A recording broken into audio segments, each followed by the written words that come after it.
Bonsoir et bienvenue sur Contes Féconds. Et comme la première vidéo vous avait plu, on replonge aujourd'hui dans l'enquête sur nos locaux. Alors bon, si vous avez raté le début de cette histoire, le lien de la première vidéo est en description. Parce que du coup, en continuant nos recherches, on croyait avoir tout vu avec le témoignage de Loïc, l'ancien proprio. Mais en fait, cette histoire va encore plus loin. Bon, alors Loïc n'a pas pu nous dire grand chose sur l'historique des lieux, mais grâce au formulaire sur lequel vous êtes passé, eh bien on a retrouvé une certaine Wendy, qui est la petite nièce du premier propriétaire des pompes funèbres. Alors pour rappel, nos locaux avant étaient des pompes funèbres qui ont été désaffectées depuis les années 70. Et donc, elle nous a confié des choses très intéressantes et même perturbantes sur ce qui s'y est passé. Mais je vous laisse découvrir ça, générique.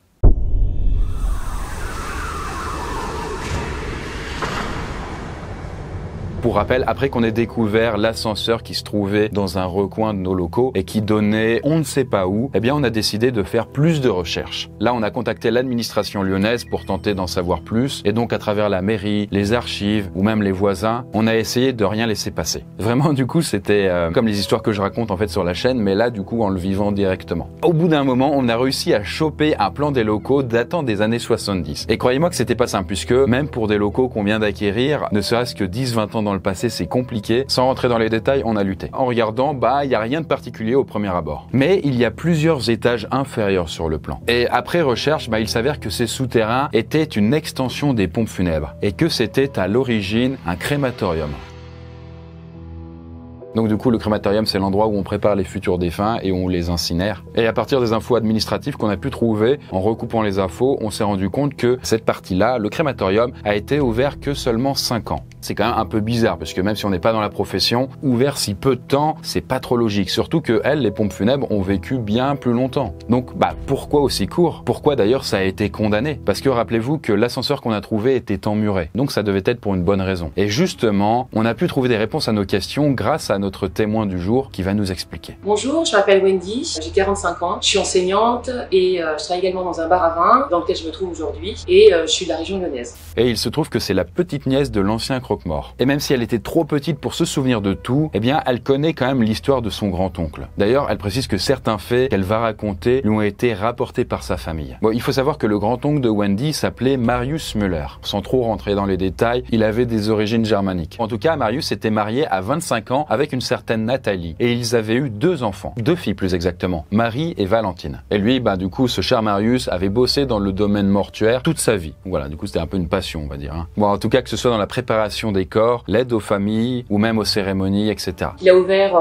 ses pompes funèbres sous les pans de la Croix-Rousse en 1977. Et c'était l'année de ma naissance. Ça remonte à un moment, hein. Moi, je naissais que presque 10 ans plus tard, quoi. En tout cas, les premières années, tout se passe bien. Il fait son boulot, il n'y a pas de problème à déclarer. Mais 1 an plus tard, le frère de Marius, soit en fait le grand-père de Wendy, rapporte un changement d'attitude. Il a des sensations singulières, il se sent surveillé, il fait beaucoup de cauchemars, il dort moins bien.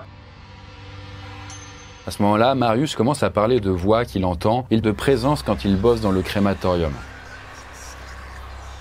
Alors Wendy, elle ne s'en souvient pas forcément, vu qu'elle était quand même très petite, mais ses proches disent qu'ils n'ont pas oublié tellement c'était bizarre. Marius, parfois, disait qu'il avait l'impression que les morts lui parlaient, c'est-à-dire en fait les décédés dont il s'occupait.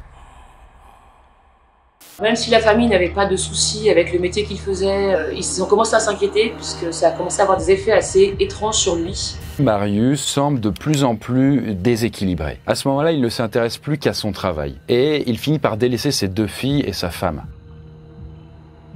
Il ne voulait pas d'aide, véritablement. On s'est inquiété pour lui, sa famille s'inquiétait pour lui, mais il a refusé qu'on s'occupe de lui. Et donc il est parti complètement en vrille. De base, il est plutôt d'une nature réservée, mais en même temps joviale et douce. Alors que là, avec le temps, il a plus tendance à devenir agressif et colérique. Ce qui fait que, au bout d'un moment, il finit par passer le plus clair de son temps au crématorium. Il faut savoir que du côté de Wendy, lors des repas de famille qu'ils avaient ensemble, quand ils se réunissaient pour Noël ou alors les anniversaires, ce genre de choses, et quand elle voyait son grand-oncle, Marius, c'était un peu vague dans sa tête puisqu'elle était quand même petite, mais il semblait avoir des absences quand on lui parlait. On regardait dans le vide, il répondait pas, et on avait beau l'interpeller, il n'y avait aucune réaction de sa part. Et c'était assez angoissant en fait. Mais il était là, il ne parlait plus. Mais elle a aussi été marquée par ce que lui a raconté son père lors d'une fête de Noël. Puisque à ce moment-là, apparemment, Marius a failli mettre le feu à la cuisine sans aucune raison. Et il est parti, il s'est pas expliqué, et il s'est excusé et il s'est enfermé dans les toilettes pendant 2 heures, comme ça. Et c'était hyper angoissant parce que véritablement, il est complètement parti en vrille, aller dans la cuisine. Et voilà, ça a marqué la famille. Et à partir de ce moment-là, on n'a plus véritablement de nouvelles de lui. On a commencé à le perdre de vue. Bon, autant dire que c'était un comportement quand même très inquiétant. Wendy n'a pas eu plus de détails de son père, puisque c'est le genre de choses qu'il n'aimait pas trop raconter. Et puis, c'est aux environs de 23 h, le 7 février 1982, que tout bascule. Selon les articles de l'époque, les policiers arrivent vers 23h50 après avoir été contactés par les voisins. Là, en se rendant dans le crématorium, ils trouvent le four avec des ossements dedans. Mais ils trouvent aussi des restes d'humains coincés dans le broyeur. Les policiers constatent que la famille Müller ne sont pas présentes. Mais en tout cas, l'endroit est sans dessus-dessous. Et il y a des affaires un peu partout. Comme s'il y avait eu une violente dispute qui avait éclaté. En tout cas, on l'apprendra par la suite, mais selon l'enquête, Marius aurait tué sa femme et ses enfants en les incinérant vivants dans le four avant de se donner la mort en se jetant dans le broyeur. Et sur place, une lettre avait été laissée, manifestement écrite par la main de Marius. Dessus, il était écrit « Le lapin est perdu, nous sommes tous perdus ». Bon, qu'est-ce qui a bien pu se passer dans la tête de Marius ce soir-là? En tout cas, d'après tout ce qu'on a raconté avant, sur les derniers mois, il semblait clairement dans un état dépressif. Mais après, rien ne laissait vraiment présager une telle folie meurtrière. Y a-t-il eu un déclic particulier ce soir-là? L'enquête a été classée sans suite, donc il est probable qu'on ne le sache jamais. Suite à cette histoire, Wendy dit qu'elle et sa famille ne se sont plus jamais rendus dans le local. On a voulu oublier très rapidement cette histoire, donc ils ont essayé de revendre très rapidement le local. Et ma grand-tante disait tout le temps en fait que cet endroit était mauvais, comme s'il y avait quelque chose qui planait dans cet endroit, une sorte de mauvaise onde. Ça a été condamné et on a essayé de le revendre parce que véritablement il fallait s'en détacher. Mais bon, après voilà, c'est ma grand-tante, elle disait que cet endroit était mauvais. Ça paraît un peu étrange de dire ça, mais je pense qu'effectivement elle était un peu superstitieuse aussi. Clairement, ça a été un traumatisme pour tout le monde. Et aujourd'hui, le sujet est presque devenu tabou. Je dis presque parce qu'elle a quand même accepté notre petite interview. Mais en tout cas, elle préfère quand même ne pas parler de cette histoire. En tout cas, ses parents, de leur côté, refusent catégoriquement d'en parler. Du coup, ils étaient plus âgés qu'elle, logiquement, quand c'est arrivé. Et donc, du coup, c'est probablement beaucoup plus saillant, en fait, dans leur esprit. En tout cas, la famille a tenté de revendre ensuite le local au plus vite. Et donc, le local des pompes funèbres est passé de main en main jusqu'à aujourd'hui. Mais je précise quand même, la partie pompe funèbre, du coup, est très vite tombée en désuétude et s'est transformée simplement en local pour entreposer des choses, un gros bazar, quoi, tel que nous, on l'a reçu notamment.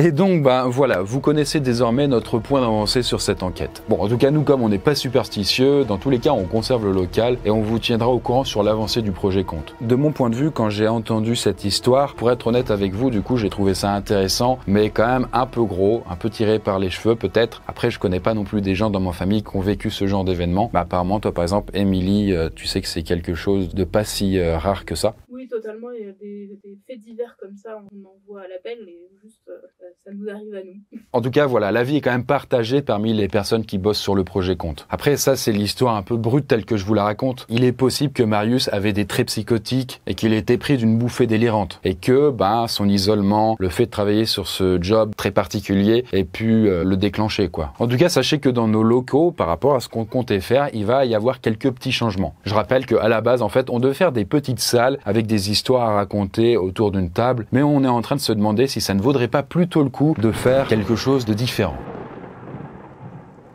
D'ailleurs, annonce, mais à partir de la prochaine vidéo, et ce jusqu'à l'ouverture de nos locaux Comte à Lyon, en fin de chacune des vidéos qu'on va publier sur Comte Fécond, on vous montrera un petit échantillon de l'avancée des travaux, des galères et des découvertes qu'on fait dedans. Voilà, un petit cadeau à chaque fois. Bref, je reprends. Bon, je vais pas vous en dire trop pour l'instant, mais c'est quand même ironique, je trouve, de voir que la réalité peut parfois rattraper la fiction. Voilà, on voulait faire une expérience horrifique, et voilà, on y est. Après, libre à vous, évidemment, d'y croire ou pas, donc du coup, gardez votre esprit critique par rapport à tout ça. Il s'agit d'un témoignage et de quelques éléments disparates qu'on a essayé de recouper, mais on n'est jamais sûr de rien. En tout cas, si vous aussi, vous avez connu des histoires un peu sordides dans votre famille, n'hésitez pas à nous en parler en description de la vidéo. Et en tout cas, c'est pas tant isolé que ça, parce que rien qu'en 2020, la police a recensé 125 morts violentes au sein de couples. Ça reste quand même assez rare, et heureusement. Sur ce, je vous souhaite une bonne soirée et à bientôt sur Comte Fécond. Bye.